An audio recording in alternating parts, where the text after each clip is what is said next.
Assalamualaikum warahmatullahi wabarakatuh. Bismillahirrahmanirrahim. Alhamdulillahirabbil alamin. Wassalatu wassalamu ala asyrafil anbiya'i wal mursalin sayyidina Muhammadin wa ala alihi wa ashabihi wattabi'ina lahum bi ihsanin ila yaumiddin. Amma ba'du. Para pendengar yang saya muliakan, alhamdulillah seperti biasa pada malam hari ini kita bisa bersua kembali dalam kajian rutin kita, dalam kajian kitab takrib. Alhamdulillah dalam kajian kita yang lalu telah kita kaji mengenai masalah zakat emas dan perak. Begitu juga telah kita kaji juga mengenai zakat uang. Dalam kajian kita pada malam hari ini kita akan membahas mengenai nisab dari tanaman, yaitu baik tanaman pokok seperti beras dan jagung atau dari buah-buahan, yang mana yang dimaksud dengan buah-buahan dalam mazhab Syafi'i adalah anggur dan kurma. Bismillahirrahmanirrahim.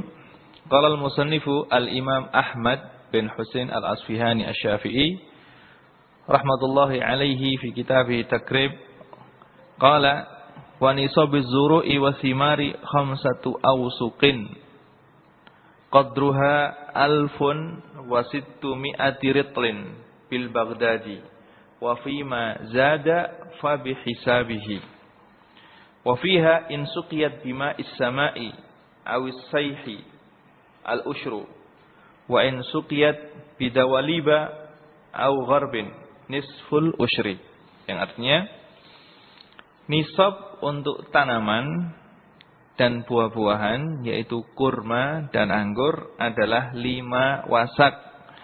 Yang mana 5 wasak ini adalah 1.600 rotelnya orang Baghdad. Adapun kalau lebih, maka lebihannya tersebut juga terhitung kena zakat. Wafiha, dan 5 wasak tersebut insukiyat bima issamai, kalau memang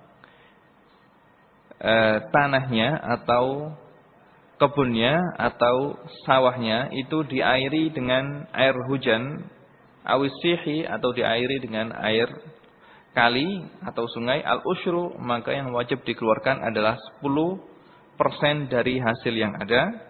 Wa in sukiyat bidawaliba, kalau disirami dengan memakai biaya dengan pompa, maka nisful ushri, maka yang wajib dikeluarkan adalah separuh dari 1/10. Separuh dari 1/10 berarti 5%. Ini adalah yang bahan kajian yang akan kita kaji pada pertemuan kita malam hari ini. Para pendengar yang saya muliakan, dalam kajian kita beberapa waktu yang lalu telah kita terangkan harta-harta yang wajib dizakati. Berikut juga telah kita terangkan syarat-syarat dari setiap harta yang wajib untuk dizakati. Dalam kajian kali ini, seperti kajian kemarin, kita mulai menerangkan mengenai nisab. Pada kajian kita yang lalu telah kita terangkan mengenai nisab untuk emas dan perak, juga untuk uang tunai. Untuk kajian kita kali ini kita akan membahas mengenai nisab tanaman. Tanaman pokok, begitu juga nisab untuk buah-buahan, yang mana untuk mazhab Syafi'i yang dimaksud dengan buah-buahan di sini adalah anggur dan kurma. Seperti yang disebutkan oleh Imam Abi Suja bahwasanya nisab dari tanaman pokok atau buah-buahan, kurma atau anggur ini adalah 5 wasak. Jadi kalau hasil panen sudah mencapai 5 wasak, maka baru wajib untuk dizakati. Dan 5 wasak ini adalah dihitung kalau memang hasil panen tersebut sudah bersih. Kalau memang tanamannya adalah padi, maka 5 wasak itu adalah sudah berupa beras, sudah dislep, sudah dibersihkan dari kulitnya dan kotorannya. Begitu juga untuk tanaman anggur dan tanaman kurma, 5 wasak ini dihitung kalau anggur tersebut sudah kering, sudah menjadi zabib, atau sudah menjadi kismis, dan kurma ini sudah kering, sudah menjadi kurma yang bisa dimakan. Ini kalau memang untuk tanaman yang mana tanaman tersebut bisa disimpan atau bisa ditimbun dengan meskipun kulitnya sudah diambil. Jadi untuk tanaman yang bisa ditimbun meskipun kulitnya sudah diambil dan dibersihkan, maka 5 wasak. Tapi untuk tanaman yang disimpan dan ditimbun dengan kulitnya sekalian, misalnya padi kalau masih berupa gabah misalnya, maka beberapa ulama mengatakan nisabnya bukan 5 wasak lagi tapi 10 wasak dilipat gandakan. Kita hitung kulitnya itu dihitung 5 wasak juga. Jadi misalnya kalau berasnya itu sudah diseleb, sudah bersih, maka 5 wasak ini dalam bentuk beras. Tapi kalau masih dalam bentuk gabah untuk disimpan, maka hitungannya bukan 5 wasak lagi tetapi 10 wasak. 10 wasak. Imam Al-Bajuri dalam hasyiahnya beliau mengatakan untuk ukuran 10 wasak ini adalah bukan ukuran yang pasti, tapi yang pasti adalah kita kira-kirakan ya. Seandainya gabah yang ada meskipun 7 wasak, tapi kalau diseleb, diambil kulitnya, itu berasnya itu jadi 5 wasak, maka 7 wasak ini sudah wajib untuk dikeluarkan zakatnya. Ini menurut beliau. Tapi sebagian ulama mengatakan untuk mempermudah, langsung saja beliau pukul 10 wasak adalah nisab untuk beras, untuk gabah yang masih dalam bentuk gabah, belum diseleb. Hal ini yaitu dalil yang mengatakan bahwasanya nisab untuk makanan pokok dan untuk buah-buahan ini 5 wasak adalah berdasarkan hadis yang diriwayatkan oleh Imam Bukhari dan Imam Muslim yang bunyinya laisa fima duna khamsati awsuqin shadaqah, yang artinya kalau tanaman tersebut belum mencapai 10 wasak maka kalau hasil tanaman tersebut belum mencapai 5 wasak maka laisa fihi shadaqah, tidak wajib untuk dikeluarkan zakatnya. Maka kalau sudah mencapai 5 wasak baru wajib dikeluarkan zakatnya. Dalam hadis yang lain yang diriwayatkan oleh Imam Muslim, laisa fi habbin wala fi tamrin shadaqatun hatta yablugha khamsata awsuqin, yang artinya biji-bijian tanaman pokok dan kurma tidak wajib dizakati kecuali hasilnya sudah mencapai 5 wasak. 5 wasak. Jadi untuk ketentuan nisab daripada tanaman pokok, biji-bijian atau kurma dan anggur ini memang sudah menjadi kesepakatan para fuqaha, sudah menjadi ijma' para fuqaha, nisabnya adalah 5 wasak. Ini telah menjadi kesepakatan berdasarkan hadis yang disebutkan oleh Imam Bukhari dan Imam Muslim tadi. Cuma dalam hal ini masih ada yang dimaksud dengan wasak itu apa? Jadi yang dimaksud dengan wasak itu berapa? Di sini ulama Syafi'iyah mengatakan bahwasanya 5 wasak. Wasak itu adalah takaran. Dan 1 wasak. Itu sebagaimana yang disebutkan oleh Imam Ibnu Hibban dalam sebuah hadis yang diriwayatkan oleh Ibnu Hibban dari Rasulullah SAW, bahwasanya 1 wasak itu adalah sama dengan 60 sok. Dengan 60 sok. Dan 1 sok itu ukurannya adalah 4 mud. 4 mud. 1 mud itu adalah 1 kali Anda mengambil misalnya beras 1 kali cawukan gini pakai 2 tangan, ini namanya mud. Nah, 1 kali cawukan gini namanya mud. Ini namanya 1 mud. Jadi kalau 4 kali berarti ukurannya menjadi 1 sok. 1 sok. Nah, para ulama seperti yang disebutkan para ulama yang tergabung dalam Dairatul Ma'arif Islamiyah di Suriah mengatakan bahwasanya 1 sok itu adalah sama dengan 3 liter. 1 sok 3 liter. Berarti 1 wasak kalau dihitung begitu berarti 1 wasak itu berarti sama dengan 180 liter. 180 liter. Maka 5 wasak berarti semuanya adalah 900 liter. 900 liter ya, karena wasak ini adalah ukuran pakai takaran ya, bukan timbangan. Ukuran pakai takaran, maka 5 wasak berarti 900 liter. Kalau hasil panen sudah mencapai 900 liter, maka sudah wajib kena zakat. Atau kalau kita lihat dengan ukuran timbangan, berapa 900 liter itu atau 5 wasak itu, sebagaimana disebutkan oleh Dr. Yusuf Qaradawi, juga oleh ulama muasirin yang lainnya, Dr. Wahbah Zuhaili, 5 wasak itu sama dengan 653 kilogram. 653 kilogram. 653 kilogram. Jadi kalau hasil panennya sudah mencapai 653 gram beras bersih sudah diseleb, maka wajib sudah kena zakat. Ini adalah 5 wasak. Jadi 5 wasak itu adalah 900 liter atau 653 gram untuk tanaman pokok seperti beras atau jagung atau sagu. Dan 653 atau 5 wasak ini, 5 wasak atau 900 liter ini atau 653 kilogram ini adalah untuk satu jenis.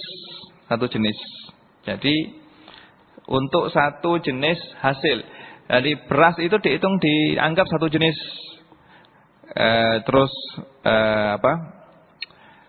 Jagung juga satu jenis. Adapun macam-macam beras dianggap satu jenis juga. Maka macam-macam beras ini dijadikan satu. Misalnya ada orang yang punya 4 sawah. Misalnya sawah yang pertama menghasilkan misalnya 300 liter beras. Sawah yang kedua menghasilkan 300 liter beras. Semuanya menghasilkan 300 liter beras. Lah, cuma berasnya berbeda-beda. Sawah yang pertama ini berasnya adalah beras Raja Lele. Sawah yang kedua berasnya adalah IR. Sawah yang ketiga berasnya ada basmati misalnya. Atau sawah yang keempat berasnya adalah beras Vietnam. Maka dari beras-beras ini harus dikumpulkan. Karena selagi namanya beras, meskipun jenisnya berbeda-beda, maka tetap dianggap satu jenis. Jadi masih dianggap satu jenis. Jadi tidak boleh misalnya Anda mengatakan, loh, saya kan hasil panen saya belum mencapai 1 nisab. Karena apa? Karena sawah yang pertama itu berasnya beras Raja Lele, hasilnya cuma 300 kilo atau 300 liter. Sawah yang kedua beras ER, hasilnya 300. 300 belum mencapai 1 nisab, bukan. Meskipun macam-macamnya beras itu berbeda-beda, selagi dia itu masih dalam kategori jenis beras, maka dikumpulkan jadi satu. Terus hal yang perlu diingat lagi adalah bahwasanya dalam zakat makanan pokok beras atau jagung atau sagu ini tidak disyaratkan haul. Kapan wajib untuk zakatnya? Setiap kali panen, kalau sudah mencapai 1 nisab, maka wajib dizakati. Kalau misalnya panen yang pertama belum mencapai 1 nisab. Panen yang pertama, saya mendapatkan misalnya hasil 500 kilogram beras. Panen yang pertama. Panen yang kedua, 4 bulan sesudahnya, ini adalah panen yang kedua, mendapatkan 500 gram juga. Lah, pada panen yang pertama, saya belum berkewajiban untuk mengeluarkan zakat. Karena pada panen yang pertama ini, hasil yang saya dapatkan belum mencapai 1 nisab. Tetapi hasil panen pertama ini harus digabungkan dengan panen yang kedua. Panen yang kedua terjadi kapan? Terjadi 4 bulan setelah panen yang pertama. Dan panen yang kedua ini mendapatkan 500 kilogram beras juga. Maka hasil panen yang pertama digabung dengan hasil panen yang kedua, berarti hasilnya adalah berapa? Hasilnya adalah 1000 kilogram. Karena 1000 itu sudah melampaui 1 nisab, maka ketika panen yang kedua saya harus mengeluarkan zakat untuk 1000 kilogram beras yang telah saya hasilkan. Jadi harus digabungkan antara hasil panen yang pertama dengan hasil panen yang kedua. Begitu juga dengan hasil panen yang ketiga, semuanya harus digabungkan. Itu kalau memang panen-panen tersebut masih dalam 1 tahun. Tapi kalau jarak antara panen yang pertama dengan panen yang kedua itu lebih dari 1 tahun, maka panen yang kedua tidak dikumpulkan dengan panen yang pertama. Kalau misalnya panen yang pertama saya mendapatkan hasil misalnya 600 kg. 600 kg belum mencapai 1 nisab. Terus panen yang kedua 12 bulan lagi, 1 tahun lebih 1 bulan, baru panen yang kedua dan saya mendapatkan 700 kg. Maka hasil panen yang pertama tidak dikumpulkan dengan hasil panen yang kedua. Karena antara panen yang pertama dengan panen yang kedua sudah melampaui 12 bulan. 12 bulan, maka tidak dikumpulkan. Yang penting kalau sawah tersebut dalam 1 tahun itu bisa panen misalnya 4 kali, maka semuanya harus dizakati kalau memang hasil dari semuanya sudah mencapai 1 nisab, sudah mencapai 900 liter. Misalnya setiap tahunnya itu panennya 4 kali, setiap 3 bulan panen. Panen yang pertama hasilnya misalnya 200 liter, panen yang kedua 200 liter, panen yang ketiga 200 liter, panen yang keempat hasilnya 4 liter, berarti semuanya adalah 1000 liter. Maka ketika pada panen yang keempat, maka semuanya harus dizakati mulai hasil panen yang pertama, mulai hasil dari panen yang pertama. Ini adalah untuk masalah makanan pokok. Begitu juga untuk kurma dan untuk anggur. Tapi kita telah mengetahui bahwasanya kurma itu tidak panen kecuali setahun sekali ya. Kurma itu tidak ada panennya kecuali setahun sekali. Adapun anggur mungkin bisa panen 1 tahun 2 kali. Tapi kalau kebiasaan di Yaman yang saya lihat, anggur itu panennya setahun sekali. Kita telah mengetahui nisab daripada makanan pokok. Sekarang berapa yang harus dikeluarkan dari nisab yang ada? Di sini para ahli fikih mengatakan bahwasanya kita lihat kalau tanaman beras atau sawah tersebut diairi tanpa biaya, pengairannya itu tanpa memerlukan biaya, disiram dengan air hujan atau diambilkan dari kali tanpa butuh pompa, maka kalau pengairannya tanpa ada biaya, maka zakatnya yang harus dikeluarkan adalah 10% al-usyru. Dan kalau pengairannya itu memerlukan biaya seperti biaya pakai diesel, pakai pompa, atau diambil dengan pakai biaya listrik misalnya, atau diambil dengan kendaraan, maka zakat yang harus dikeluarkan adalah 5% atau nisful usyri. Ini adalah berdasarkan hadis, dalilnya adalah hadis yang diriwayatkan oleh Imam Bukhari dan yang lainnya dari sahabat Ibnu Umar radhiyallahu anhuma an Rasulullah sallallahu alaihi wasallam, "Fima saqatis sama' wal uyunu al-usyru wa fima suqiya bin nadhi nisful usyri." Yang artinya tanaman yang disiram dengan hujan atau disiram dengan air dari sumber, maka yang wajib dikeluarkan zakatnya adalah 10% dari hasil. Wa fi ma suqiya bin nadhi, adapun yang disiram dengan biaya, nadhi itu disiram pakai, kalau bahasa Jawanya pakai boranan itu ya. Itu adalah setengah dari 1/10. Setengah dari 1/10 itu ya berarti 5%. Ini hadis yang diriwayatkan oleh Imam Bukhari. Dan hadis yang lain yang diriwayatkan oleh Imam Muslim dari sahabat Jabir radhiyallahu anhu, bahwasanya dia telah mendengar Rasulullah sallallahu alaihi wasallam telah bersabda, "Fi ma saqat al-anhar wal ghaimu al-ushur, wa fi ma suqiya bisaniyati nisful usyri." Dalam riwayat Abu Dawud, "Au kana ba'lan al-usyru." Jadi yang diairi dengan sungai tanpa biaya, wal ghaim atau diairi dengan air hujan, maka yang wajib dikeluarkan adalah 10%. Dan jika diairi dengan biaya, maka yang wajib dikeluarkan adalah 5%. Nah, cuma sekarang mungkin ada petani yang bertanya, "Loh Ustaz, kalau misalnya sekarang kan tanaman itu butuh biaya banyak Ustaz, butuh pupuk ya, atau butuh untuk upah orang yang memotong padi, itu kan juga perlu biaya juga. Apakah itu juga termasuk dihitung dari situ? Enggak. Sini yang disebutkan oleh para fuqaha, adalah cuma mengenai masalah biaya pengairan saja. Adapun biaya biaya untuk pupuk atau biaya untuk orang yang memotong padinya atau biaya untuk pajaknya itu, maka itu juga tidak disebutkan. Di sini ada sebuah seminar yang pernah dilangsungkan di Jeddah, yang mana seminar ini ikut Nadwa Al-Barkah, mengatakan di sini para fuqaha yang hadir, para ahli fikih mu'asirin ketika itu yang hadir, ketika ditanya mengenai hal ini, mereka berselisih pendapat menjadi 3 pendapat. Sebagian golongan mereka mengatakan wajib untuk, jadi termasuk dalam kategori biaya ini adalah biaya untuk tanah itu sendiri. Biaya untuk pupuk, untuk pemotongan itu masuk terhitung biaya, kata mereka. Sebagian lagi mengatakan tidak. Jadi hal-hal itu tidak termasuk dalam hal ini. Yang dihitung adalah cuma biaya pengairan saja. Ya, biaya pengairan saja.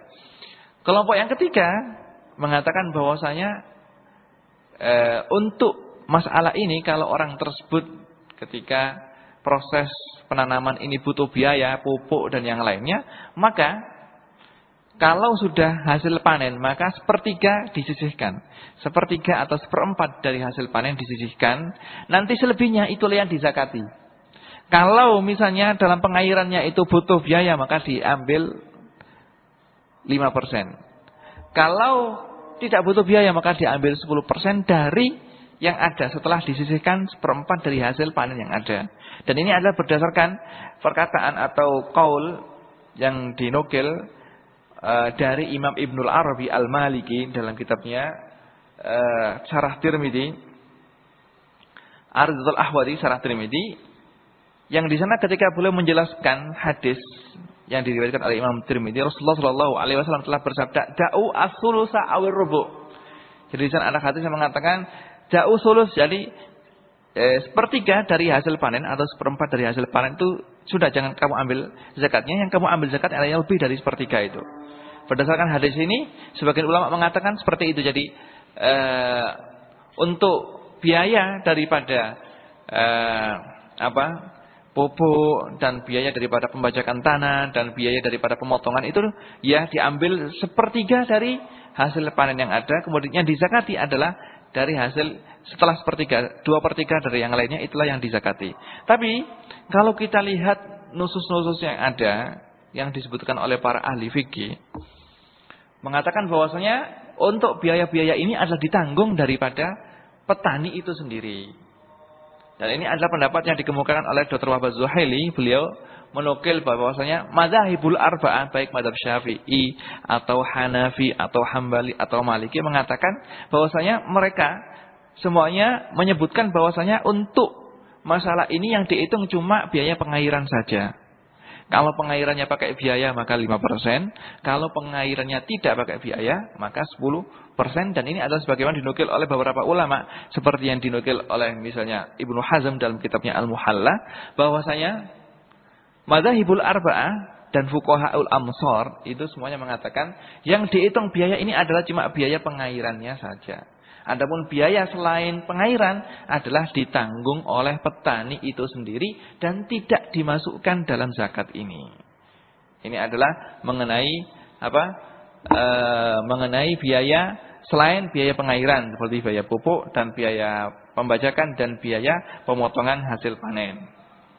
Kemudian yang perlu kita garis bawahi lagi, kapankah seseorang atau seorang petani itu berkewajiban atau sudah kita katakan sudah wajib kena zakat?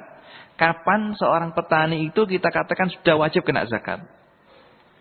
Kita katakan bahwasanya zakat untuk biji-bijian, tanaman pokok ini seperti jagung dan beras, ini tidak wajib kecuali ketika beras tersebut sudah mengeras atau sudah menguning. Kalau dalam bahasa istilahnya fuqaha, ba'da buduwis shalah. Kalau beras atau kalau padi tersebut sudah menguning dan sudah keras, berarti dalam setiap biji dari padi tersebut, dari setiap biji dari padi tersebut sudah terkandung milik orang fakir yang wajib diberikan kepada mereka. Begitu juga untuk kurma dan anggur. Untuk kurma dan anggur, maka kalau kurma tersebut sudah matang atau sudah butuh sholah, sudah kuning dan sudah manis, maka di setiap biji kurma itu sudah ada hak orang miskin yang wajib diperhatikan. Jadi yata'allaku al-wujub, wujub ini atau kewajiban untuk mengeluarkan zakat ini akan terjadi dan ditanggung oleh petani tersebut kalau memang padinya sudah menguning dan sudah mengeras. Kalau padi tersebut belum menguning dan belum mengeras, berarti dia belum kewajiban untuk mengeluarkan zakat bagaimanapun juga. Dari hal ini bisa ke para fuqaha mengatakan, maka kalau sudah butuh wusolah, ya, butuh wusolah, maka padi tersebut tidak boleh dijual, ditebas ke orang lain, dijual, atau kurma tersebut dan anggur tersebut tidak boleh dijual kecuali telah dikeluarkan zakatnya. Kecuali telah dikeluarkan zakatnya. Kalau sudah dikeluarkan zakatnya baru boleh dijual. Loh, kapan wajib untuk dizakati? Kalau sudah bersih menjadi beras. Kalau memang tidak boleh dijual, bagaimana solusinya kalau saya mau menjual? Solusinya harus dikira-kirakan. Kalau dalam bahasa Arab ada al-khorsu. Harus dikira-kirakan. Di sana ada orang yang punya keahlian khusus bisa mengira-kirakan hasil panen yang akan didapatkan. Misalnya sawah 1 hektar. Ini sudah ada padinya. Padi ini belum kewajiban untuk dikeluarkan zakat. Tapi kalau sudah menguning padinya dan sudah keras, maka berarti orang tersebut, si petani, pemilik sawah tersebut sudah berkewajiban untuk mengeluarkan zakat. Tapi kapan mengeluarkannya nanti kalau sudah jadi beras? Lah, ketika dalam bentuk padi belum dipotong, ini tidak boleh dijual. Sampai dia bersih semua dan dikeluarkan zakatnya. Nah, boleh dijual kalau sudah dihitung. Kalau padi yang di sawah tersebut sudah dikira-kirakan, atau dalam bahasa Arabnya al-khorsu, sudah dihitung bahwasanya padi di sawah ini akan menghasilkan kira-kira 1 ton beras. Maka kalau begitu berarti dia sudah bisa untuk menjual. Berarti kalau sudah ada perkiraan 1 ton yang dia dapatkan, berarti dia sudah bisa menjual beras tersebut dan dia tinggal menyisakan 1 kintal untuk sebagai zakat. Kalau memang biaya pengairannya adalah biaya tidak pakai biaya. Gitu. Begitu juga orang yang mempunyai pohon kurma atau pohon anggur. Pohon kurma ini ketika kurma tersebut masih dalam bentuk biser atau dalam bentuk rutop, maka tidak boleh dijual. Karena dalam setiap 1 biji dari rutop tersebut ada milik fakir miskin. Loh, kalau begitu bagaimana kalau kita ingin menjual? Harus dikhorsu dulu. Harus dikira-kirakan dulu. Kurma yang akan saya hasilkan dari kebun ini berapa? Berapa kilo? Kalau orang yang mengira-kirakan itu mengatakan Anda akan mendapatkan 1 ton dari kurma ini, maka Anda sudah boleh menjualnya. Nanti tinggal Anda menyisihkan 100 kilo sebagai zakat yang Anda keluarkan kalau memang pengairannya adalah tidak pakai biaya. Dan ini kadang-kadang sering dilupakan oleh para petani. Tidak boleh dijual padi yang masih belum dipotong itu kecuali sudah dikira-kirakan berapa hasilnya. Kalau sudah mencapai 1 nisab, berarti dia punya tanggungan untuk mengeluarkan zakat dari padi yang dihasilkan tersebut. Gitu. Begitu juga kalau kita katakan bahwasanya yang telah kita katakan tadi bahwasanya orang tersebut sudah kena berkewajiban, sudah kena tanggungan wajib untuk mengeluarkan zakat dari padinya yang dia miliki. Kalau sudah mengeras dan menguning. Sekiranya kalau padinya itu sudah mengeras dan menguning, maka dia harus menjaga dengan hati-hati. Jangan sampai kok sembrono. Kalau dia sembrono misalnya, sampai padi yang dia miliki itu terbakar semuanya, maka dia sudah kena kewajiban untuk mengeluarkan zakat. Karena apa? Karena padi tersebut sudah menguning dan sudah mengeras, yang sudah layak untuk ditunai. Maka dia sudah berkewajiban untuk mengeluarkan zakat. Tapi wajibnya tersebut, kapan dia mengeluarkan? Nanti kalau sudah jadi beras. Tapi ketika padi tersebut sudah mengeras dan menguning, dia sudah berkewajiban untuk mengeluarkan zakat. Kalau hasil yang akan dia tunai itu adalah sudah mencapai 1 nisab, sudah mencapai 653 kg.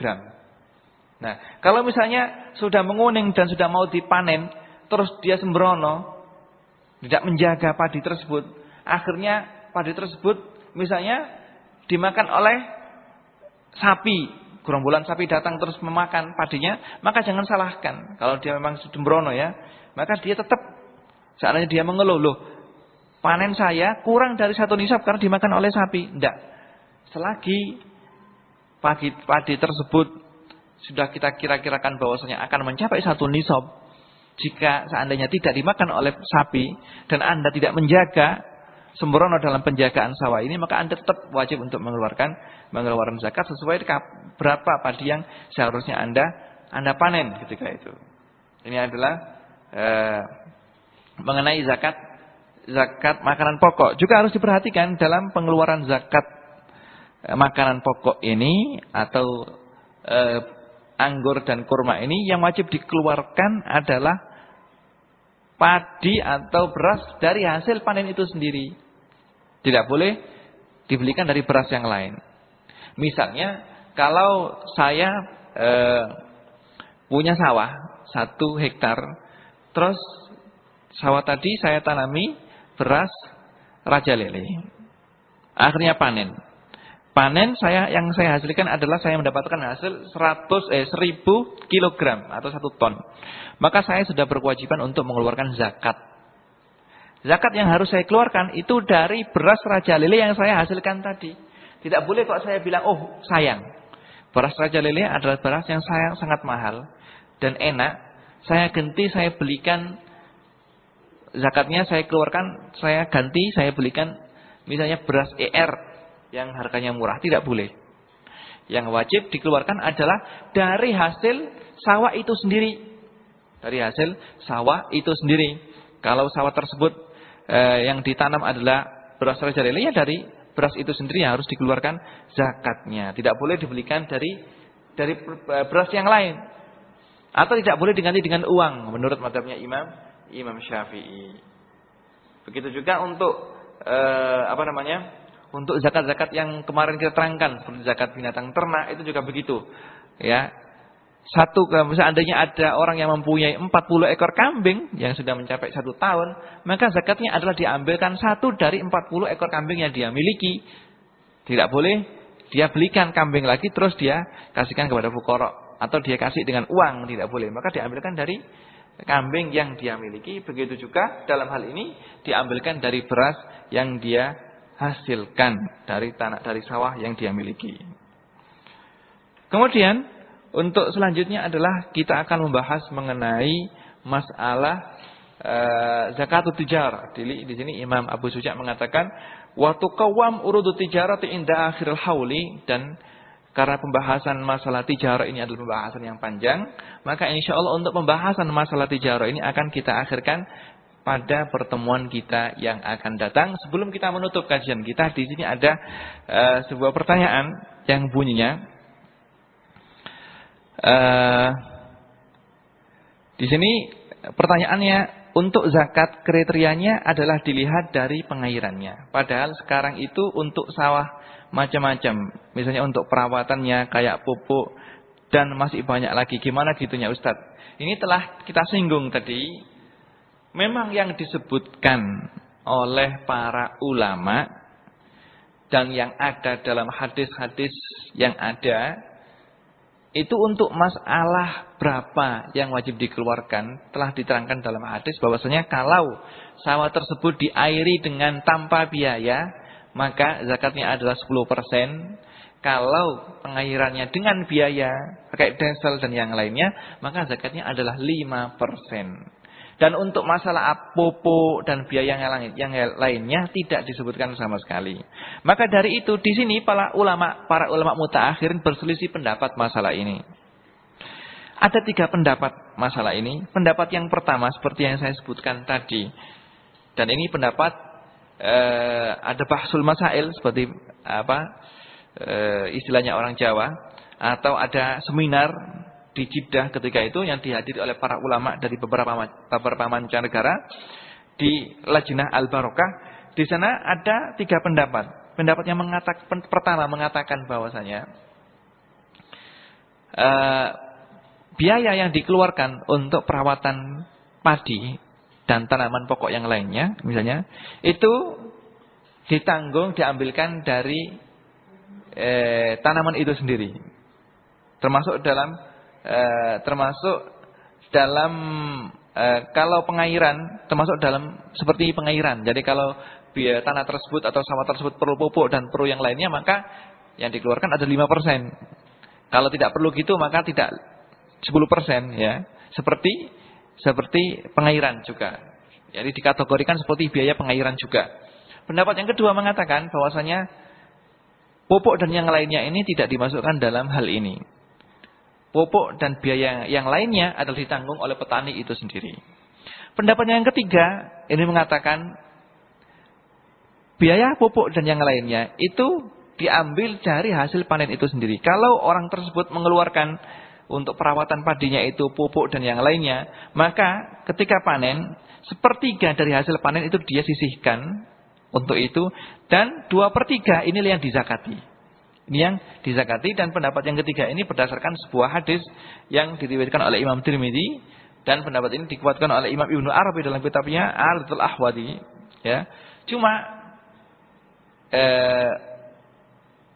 Ibnu Hazm dalam kitabnya Al-Muhalla mengatakan bahwasanya para fuqaha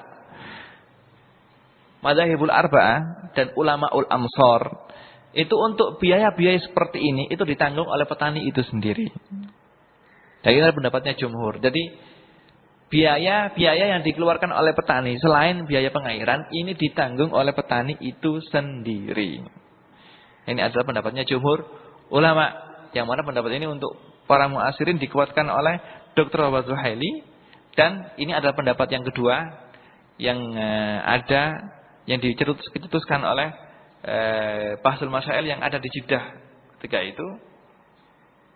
Jadi kalau menurut saya sendiri untuk ikhtiyat, maka untuk biaya pupuk dan yang lainnya itu bisa ditanggung oleh petani itu sendiri. Karena dalam kitab-kitab, memang dalam kitab-kitab fuqaha Syafi'iyah memang tidak disebutkan untuk biaya ini. Biaya yang disebutkan adalah biaya untuk pengairan saja. Padahal biaya-biaya ini dari dulu sudah ada. Biaya-biaya semacam ini, biaya untuk haris orang yang jaga, biaya untuk membajak sawah, ini sudah ada dari dulu. Dari zaman fuqaha sudah ada. Cuma mereka biaya-biaya ini tidak mereka masukkan dalam kategori pengairan. Maka untuk ikhtiyat, maka kita ambil pendapatnya jumhur ulama bahwasanya biaya-biaya ini adalah ditanggung oleh petani itu sendiri. Ada pertanyaan lagi, boleh enggak Ustadz zakat fitrah dengan mengeluarkan pulsa orang, fakirnya diberi pulsa? Tidak ada ya. Untuk zakat fitrah ini, untuk pendapat jumhur ulama, kebanyakan ulama harus dikeluarkan dengan memakai makanan pokok. Kalau makanan pokok orang Indonesia adalah beras, maka dikeluarkan dengan beras, ya. Nah, tapi di sana ada pendapat yang mengatakan, dan pendapat ini adalah pendapatnya Imam Abu Hanifah, boleh kalau zakat fitrah ini diganti dengan uang, karena kalau memang tujuan daripada zakat fitrah itu adalah agar orang fakir miskin itu tidak minta-minta pada hari raya, dan orang fakir miskin agar bisa membeli makanan dan kebutuhannya, maka hikmah dari zakat fitrah itu kalau kita lihat dari hadis-hadis yang ada, seperti hadis yang diriwayatkan oleh Abu Dawud misalnya, yang bunyinya ughnuhum anis su'ali fi hadzal yaum. Cukupilah mereka, jangan sampai mereka minta-minta pada hari raya. Kalau kita lihat dari hadis ini, maka hikmah daripada zakat fitrah itu adalah agar fakir miskin itu terpenuhi kebutuhannya. Dan untuk memenuhi kebutuhannya ini bisa kita kasih uang. Ini adalah dalil yang dikemukakan oleh Imam Abu Hanifah yang mengatakan bahwasanya boleh sebagai ganti beras kita kasih uang. Tapi kalau kita kasih pulsa itu mungkin ya tidak bisa ya. Kalau enggak makanan pokok ya kita kasih uang. Kiranya cukup sekian kajian yang bisa kita ambil dan kita laksanakan pada malam hari ini. Mudah-mudahan apa yang telah kita kaji bisa kita amalkan dan bisa kita praktekkan dalam kehidupan kita sehari-hari, sehingga kita bisa menjadi orang yang berilmu dan mengamalkan ilmunya. Karena sangat celaka sekali bagi orang yang berilmu yang tidak mengamalkan ilmunya. Nasallallahu subhanahu wa ta'ala ayurzuqana ilman nafi'a wa yarzuqana al-amal bihi wa ja'ala ilmana hujjatan lana la hujjatan alaina. Wa sallallahu ala sayyidina Muhammadin wa ala alihi wa sahbihi wa sallam. Subhana rabbika rabbil izzati amma yasifun wa salamun alal mursalin walhamdulillahi rabbil alamin. Wassalamu alaikum warahmatullahi wabarakatuh.